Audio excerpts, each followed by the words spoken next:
بسم اللہ الرحمن الرحیم۔ السلام علیکم ورحمۃ اللہ وبرکاتہ۔ پیارے دوستو، کیا آپ جانتے ہیں کہ نماز جنازہ میں پہلی تکبیر کے بعد سورۃ الفاتحہ پڑھنا صحیح بخاری سے ثابت ہے؟ اگر آپ بھی اس مسئلے میں الجھن کا شکار ہیں تو صرف چند منٹ میں مضبوط دلائل کے ساتھ حقیقت جان لیجئے۔ سورۃ الفاتحہ پڑھنا: دل میں نماز جنازہ کی نیت کر کے پہلی تکبیر تحریمہ کے بعد یہ پڑھے: اعوذ باللہ من الشیطان الرجیم، بسم اللہ الرحمن الرحیم، کیونکہ صحیح بخاری، ابو داؤد، ترمذی، نسائی، دارقطنی، مستدرک حاکم اور المنتقی لابن الجارود میں طلحہ بن عبداللہ بن عوف رحمہ اللہ بیان فرماتے ہیں، میں نے حضرت عباس رضی اللہ عنہ کے پیچھے نماز جنازہ پڑھی۔ انہوں نے سورہ فاتحہ اور ایک سورت پڑھی اور جہرن پڑھی حتیٰ کہ ہمیں سنائی۔ جب وہ فارغ ہوئے تو میں نے ان سے سورہ فاتحہ کے بارے میں سوال کیا تو انہوں نے فرمایا، میں نے اسے جہرن اس لیے پڑھا ہے تاکہ تمہیں پتہ چل جائے کہ اس کا پڑھنا ہی سنت و حق ہے۔ محدث عصر علامہ البانی کے بقول حدیث ابن عباس رضی اللہ عنہما میں اس بات کی طرف اشارہ موجود ہے کہ نماز جنازہ میں سبحانک اللہم کو نہ پڑھا جائے، اور اس کی عدم مشروعیت کا تذکرہ مسائل الامام احمد کے صفحہ 153 پر امام ابو داؤد نے بھی کیا ہے، جبکہ علامہ عبد الرحمن مبارک پوری اور عام علماء حدیث ثنا کی مشروعیت کے قائل ہیں۔ اعوذ باللہ اور بسم اللہ کے بعد سورہ فاتحہ پڑھے، جو کہ یہ ہے: الحمدللہ رب العالمین، الرحمن الرحیم، مالک یوم الدین، ایاک نعبد و ایاک نستعین، اہدنا الصراط المستقیم، صراط الذین انعمت علیہم غیر المغضوب علیہم ولا الضالین۔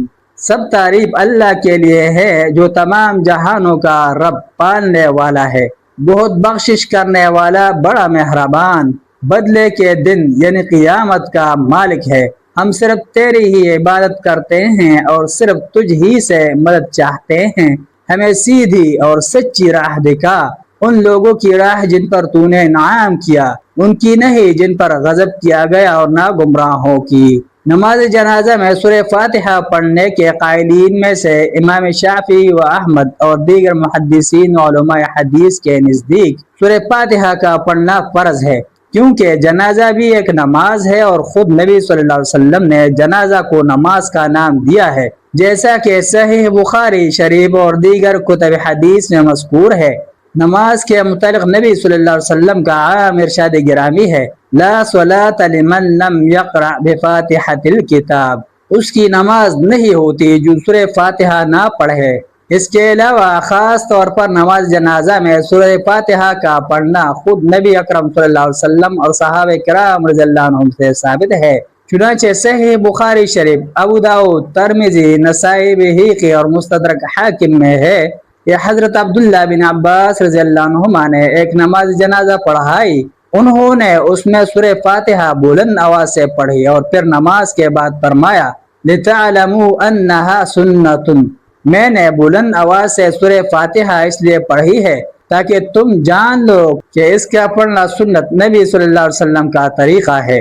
امام بخاری رحمہ اللہ نے اپنی تاریخ میں فضالہ بن امیہ سے روایت بیان کی ہے کہ جس شخص نے حضرت صدیق و فاروق رضی اللہ عنہما کی نماز جنازہ پڑھائی، اس نے سورہ فاتحہ پڑھی تھی۔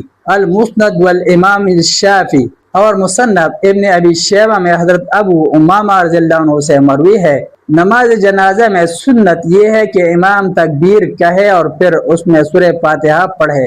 امام اسحاق بن راہویہ، امام تیمیہ اور بعض دیگر محدثین نماز جنازہ میں سورہ فاتحہ کے قائل ہیں، لیکن اسے فرض نہیں سنت سمجھتے ہیں۔ نماز جنازہ میں سورہ فاتحہ پڑھنے کے بکثرت دلائل کتب حدیث و فقہ میں مذکور ہے۔ مزید برآں حضرت شیخ عبد القادر جیلانی رحمہ اللہ 11ویں والے پیر صاحب کا نظریہ بھی یہی ہے کہ نماز جنازہ میں سورہ فاتحہ پڑھی جائے۔ ملتے ہیں ایک نئی ویڈیو کے ساتھ، جزاکم اللہ خیرا، السلام علیکم ورحمۃ اللہ وبرکاتہ۔